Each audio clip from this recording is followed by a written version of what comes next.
ketersediaannya Kak Lintang. Jadi wawancara ini untuk laporan magang Maifa. Oke. Dan mungkin Maifa bakal wawancara tentang strategi produksi, proses komunikasi, serta hambatan komunikasi.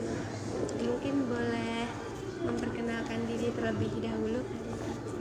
Oke, nama aku Lintang. Aku di tim kreatif check-in di RTV. Aku sebagai kreatif. Udah itu aja. Bisa dijelaskan peran dan tanggung jawab Anda dalam tim produksi program check-in ini?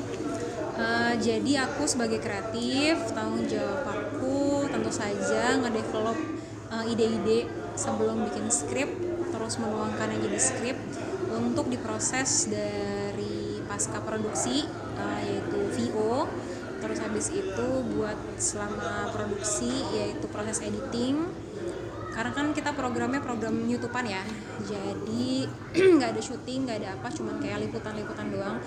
Jadi tanggung jawab kreatif tuh ngedevelop gimana caranya kita bisa menuangkan ide itu dari skrip, kita tuangkan menemukan alur tema yang baik sehingga kita bisa mendapatkan satu episode yang dimau sesuai dengan batasan-batasan program, kebutuhan program. Kira-kira sudah berapa lama Kak Lintang terlibat dalam program ini? Aku terlibat dari awal program ini dibentuk, itu sekitar bulan Juni 2024, dari awal pembentukan check-in. Waktu itu aku bertiga, awalnya aku produser sama eksekutif produser Mas Glenn. Itu kita merumuskan check-in tuh mau kayak gimana. Kan check-in itu dia ada poin-poin chart-chart kayak gitu kan. Nah itu kita rumuskan mau kayak gimana chartnya, item dalam programnya apa aja gitu-gitu. Kalau boleh tahu segmentasi program check-in ini seperti apa sih Kak? Segmentasinya sih kebetulan family. Jadi kita tuh pengen nge-grab penonton dari family. Jadi kita masukin konten-kontennya yang bisa diterima sama rentang umur belasan sampai yang puluhan, 35, 50 kayak gitu. Jadi kita kasih kontennya yang mencakup ke rentang umur segitu. Baik, masuk ke strategi produksi. Kira-kira apa peran Kak Lintang dalam pengembangan ide program? Jadi ide program itu kan kalau di kreatif tuh inti banget ya. Jadi kalau sebagai kreatif di program manapun itu kita kayak nggak boleh bilang nggak punya ide gitu. Karena itulah tugasnya kreatif gitu. Itulah tugasnya kreatif. Sebenarnya kalau ide dari manapun sih bisa. PA ngasih ide bisa, produser ngasih ide bisa gitu. Cuman kalau kreatif tuh kan emang itu kan tugasnya. Dia yang ngedevelop skripnya, dia yang ngedevelop programnya gitu. Jadi pengembangan ide kreatif tuh buat kreatif penting banget gitu. Dari awal kita misalkan kita scroll sosmed gitu, kita nemuin suatu postingan, terus kita kembangin jadi ide, kita sounding ke tim, kita kumpulin mau ngebahas tema-tema apa aja, terus kita sounding ke tim. Terus habis itu kalau misalkan tim oke, ide itu kita kembangkan jadi komponen-komponen yang dibutuhkan sama check-in, dari chart, terus mau bahas bridgingnya apa, terus mau bahas liputannya apa, kayak gitu. Sampai nanti kita develop ke skrip, kita kawal di editingnya akan mau seperti apa, sampai itu hasil jadi tayangan preview. Itu kreatif bukan terus ngontrol gitu, karena posisi kreatif nih kayak ngejagain benang merahnya program gitu. Baik, untuk pertanyaan selanjutnya, bagaimana proses kreatif berlangsung dari ide awal sampai menjadi skrip final? Jadi ide awal biasanya kita share, kita ada meeting tema bisa 2 minggu sekali atau sebulan sekali. Dalam satu meeting tema itu kreatif akan ngumpulin tema-tema yang mau kita bahas, yang mau kita ajuin. Jadi kita kumpulin tema-tema menarik yang sesuai sama kebutuhan program. misalnya kemarin pas lagi evaluasi kita bagus di tema-tema kendaraan misalnya, kita cari yang berhubungan dengan itu, terus kita ajuin di meeting, terus kita bahas kira-kira disetujui atau enggak. Terus kalau udah disetujui kita riset, kebetulan kan teman-teman juga bantuin riset kan, jadi kita riset si tema-tema itu. Terus kalau udah di riset, kalau misalkan temanya oke secara gambar, secara informasi gampang didapat, kita eksekusi jadi skrip. Tapi kalau misalkan enggak, biasanya kita ganti temanya, terus kita cari yang lebih menarik gantinya apa. Terus kalau udah oke, eksekusi jadi skrip, kita eksekusi sampai ke pencarian gambar di editing.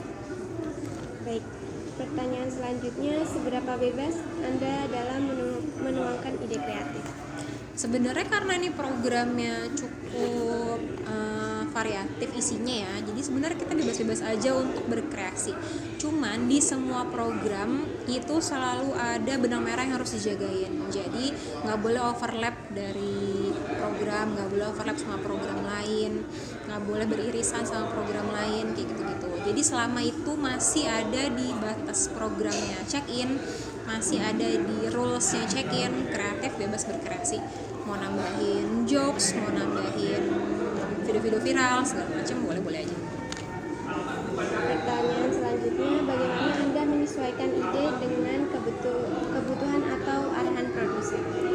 Jadi kebetulan semua program itu kan ada adegan meeting evaluasi sama programming. Jadi di meeting evaluasi itu kita dilihat performanya, tema apa nih yang bagus. Kita catat tema-tema apa aja yang dimakan sama pasar, yang worst di pasar itu apa aja. Kita catat, terus kita cari tema-tema sesuai itu. Nah biasanya produser akan ngarahin tema-temanya yang kemakan sama penonton gitu. Baru nanti kita cari sesuai itu. Baik, masuk ke proses komunikasi. Bagaimana pola komunikasi dalam tim produksi maupun tim kreatif? Sebenarnya kalau di media itu pola komunikasinya sih informal ya gitu. Jadi kita santai aja, casual aja ngobrolnya. Yang penting intens komunikasinya. Jadi kalau misalkan ada perubahan, ada apa-apa itu bilang ke tim. Kalau misalkan ada perubahan tema, perubahan atau kendala itu ngomong sama tim. Jadi nggak ada miskomunikasi, yang penting itu sih. Baik. Tetapi apakah tetap dilakukan komunikasi formal terhadap atasan ataupun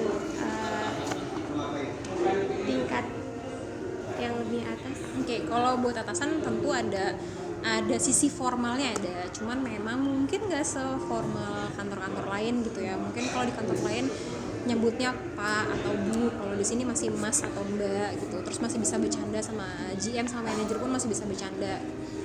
Cuman memang sebagai hierarki di perusahaan tetap harus ada yang beda ya cara ngomongnya gitu. Misalkan bos-bos juga nggak menutup kesempatan kita untuk berdebat, untuk berargumen gitu.